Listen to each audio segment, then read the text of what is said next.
more than the swap. Mr. President. He was referring to that. Yeah, behind you, please. Yes, President, for Argentina, what's the benefit for United States in helping this way Argentina?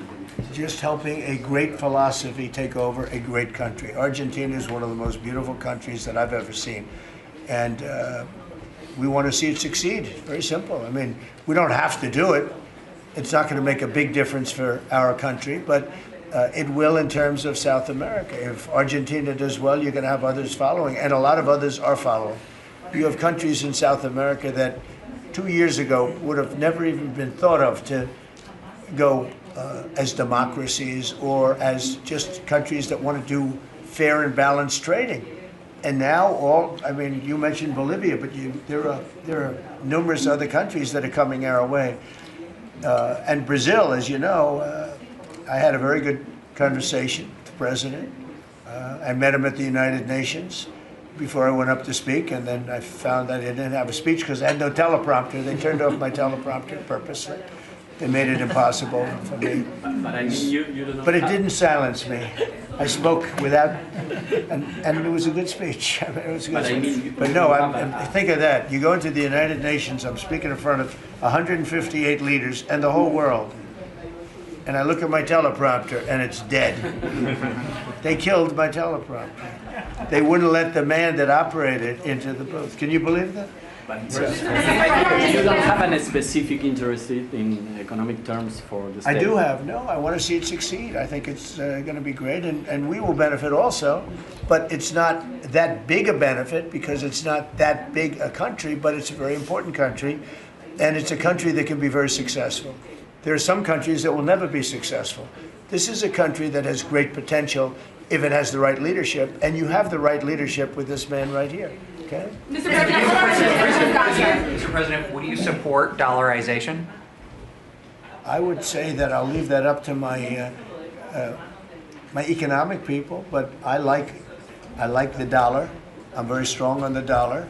And anybody who wants to deal in dollars, they have an advantage over people that aren't. But for the most part, we're keeping it that way. I think if Biden would have, Biden, that group would have gotten elected, meaning Kamala, you wouldn't have the dollar as your currency anymore. You wouldn't have a world domination by the dollar if I didn't win this election. And now the domination, like BRICS. I told anybody who wants to be in BRICS, that's fine, but we're going to put tariffs on your nation. Everybody dropped out. They're all dropping out of BRICS. BRICS was an attack on the dollar. And I said, you want to play that game, I'm going to put tariffs on all of your product coming into the U.S. They said, like I said, we're dropping out of BRICS. And BRICS is like, they don't even talk about it anymore. Scott, you want to add to that, please? We're very happy with the current currency arrangement. Mr. President, Your ABC fake news. Mr. President, Brian, please. First of all, I congratulations. don't take questions from ABC fake news. After what you did with Stephanopoulos to the Vice President of the United States, I don't take questions from ABC fake news. Brian, go ahead. Yes, sir. First of all, congratulations on achieving peace. You are indeed the peacemaker. On a lighter... Did you ever think I was going to be called a peacemaker? Actually, I did. I saw some of the actions you were doing. Go ahead. But on a lighter note, Alyssa Farah, she is one of the hosts on ABC's show The View. She said a while back, I'll quote, "If Trump gets the Israeli hostages out, I promise I will wear a MAGA hat for one day on this show and say thank you for doing it." Your response? Well, did she put the hat on? Well, she hasn't got the hat yet. Who is it? Which one? Alyssa Farah. Well, she used to work for me. So she used to work here. I'll tell you about Alyssa. She worked here. She gave me the most beautiful letter when, the administration, the time came up, the election was rigged, I left.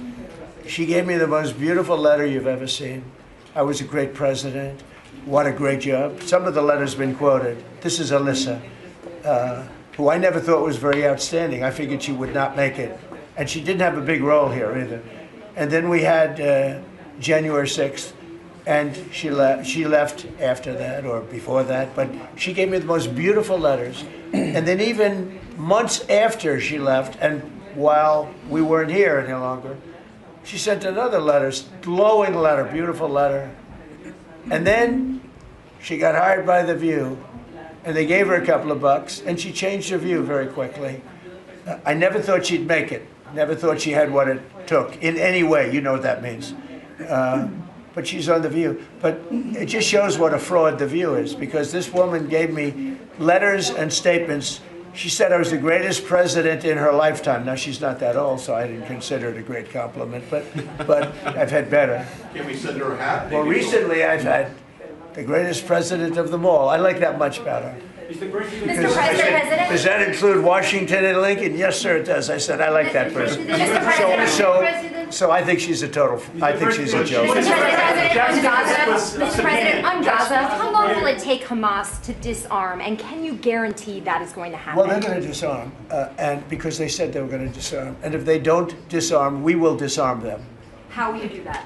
I don't have to explain that to you. But if they don't disarm, we will disarm them. They know I'm not playing games. Okay? Now, we did something monumental. We got the hostages back. That was the first thing we had to do. Above all else, get the hostages back. Now, they misrepresented because we were told they had 26, 24 of dead hostages, if we can use those terms. And it seems as though they don't have that, because we're talking about a much lesser number. But that's a very tough subject. I want them back. That's what they said. I want them back. Also, they said they were going to disarm. And initially speaking, they needed, they did take out a couple of gangs that were very bad, very, very bad gangs, and they did take them out, and they killed a number of gang members. And that didn't bother me much, to be honest with you. That's okay. We had a couple of very bad gangs. It's no different than other countries. Like Venezuela sent their gangs into us, and we took care of those gangs. We have Washington, D.C. is one of the safest cities in the country. It was one of the worst cities in the country if you go back just a little while ago, right? Now it's safe. You can walk to work. Isn't it nice? But we have told them we want to disarm, and they will disarm. And if they don't disarm, we will disarm them. And it'll happen quickly and perhaps violently. But they will disarm. Do you understand me? Yes, you say because quickly. everyone says, oh, well, they won't disarm. They will disarm. And I spoke to Hamas, and I said, you're going to disarm, right? Yes, sir, we're going to disarm. That's what they told me. They will disarm, or we will disarm them. Got it? Okay. What is next. the deadline you're going to put on that? You say quickly, sir. Sir, you said quickly, but what is the deadline you're going to put on that before you take period action? of time, pretty quickly. President. Mr. A President. reasonable period of time. Congratulations on the peace you achieved in the Middle East, first Thank of you all. very much. And my question is regarding Argentina. Does continue? Are you from Argentina? I'm from Argentina, yes. I like the Argentina. I like them much better than ABC. Than ABC fake news. Me too, sir. Yes, go ahead. Does continued U.S. support for Argentina depend on the results of the upcoming legislative elections and the ability of the government to pass long-lasting reforms through Congress? Well, I think if they don't do that, we're not going to be around very long. Scott, can you handle that one, please? We're confident that the president's party will and the coalition will do well in the election, and this aid is predicated on robust policies, and going back to the failed Peronist policies would cause a U.S. rethink. Thank you very much. It's a great question. It's a little like New York. You're reading in Argentina about New York. We have a problem. We have a communist who's 33 years old, doesn't know a damn thing. Practically, he's never worked a day in his life. And he sort of caught on, right? And I'm not going to send a lot of money to New York. I don't have to. The money comes all through the White House. And if they're going to be sending us stupid policies, communist policies, which is proven for thousands of years doesn't work. We don't have to prove it again. We're not going to ruin one of our great cities, because we'll make that great. We will clean up the crime in about 30 days. It took 12 days to do Washington, D.C., so New York is bigger.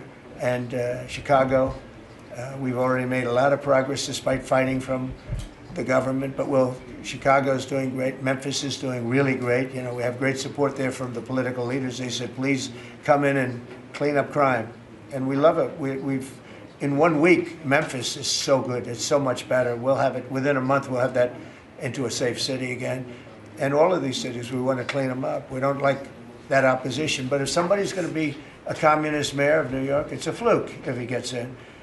there are a lot of failed people that he's running against. I mean, you have inferior candidates or something, because it's impossible to think that New York City can have a communist mayor. He's a communist. He's not a socialist, by the way. There's a big difference. He's a communist. He's down and dirty. He's a communist. He hates police. He wants to get rid of all police. I mean, how can a policeman? He hates Jewish people, and yet he's got Jewish people supporting. He hates Jewish people. So it comes through the White House. The funding for New York and for every place comes through the White House. And I'm very generous, and I was always very generous with New York, even when you had opposition there, but I was always very generous. But I wouldn't be generous to a communist, a guy that's going to take the money and throw it out the window, because you're talking about hundreds of billions of dollars. And we're not going to let somebody get into office and squander the taxpayer money from this country. We're not going to let it happen. So it's a little bit like that with, if you take a look at Argentina, if the president doesn't win, I know the person that he'd be running against, I believe, probably. We probably have the person. A person is extremely far left and a philosophy that got Argentina into this problem in the first place. So we would not be generous with Argentina if that happened. If he loses, we are not going to be generous with Argentina. Mr. President, you talk about Argentina and important in the Latin American. What is your plan for Venezuela? But is the terrorism, the narco-terrorism in the President Maduro? What is your plan about it? Venezuela's done a couple of things very badly. Number one, we get drugs and all of that. But we get something in a way worse, because they're a big purveyor of drugs, but we have worse. What they do very well is they send their criminals into the United States, and they send Tren de Aragua, that you know very well. You're from Venezuela, I assume. And they send them in by the thousands, literally. And these are the worst of all. And they empty their prisons into the United States. They empty their mental institutions into the United States. And because we had a president who's low IQ, he didn't realize what was going on. And the people that are high IQ that surround him, but they happen to be lunatics, radical left, they're highly intelligent, radical left lunatics, okay? So in a way, that's worse than having a guy like Biden. But they ran the show. You heard about the autopen. The person that really operated the autopen, but it was really the people that told the person that operated the autopen what to do. Those are the people that really were president, okay? So we're not going to stand for it in this country. And by the way, that autopen thing is under serious investigation. Just this, I don't think you care, because you're from Argentina, you couldn't care less about that. But I just want to say, because I do the weave, you know, the weave, cover a lot of different subjects. But the people that are involved in that autopen scam, because he barely signed anything. I mean, this guy, I don't know how you can be president. He barely signed it. But the only thing we can find for sure is that he signed Hunter's pardon, his pardon. Hunter's pardon, I like that. That's a good combination. So we're going to work very much with the president. We think he's going to win. He should win. And if he does win, we're going to be very helpful. And if he doesn't win, we're not going to waste our time, because you have somebody whose philosophy has no chance of making Argentina great again. What's your advice for President? Steve, go ahead.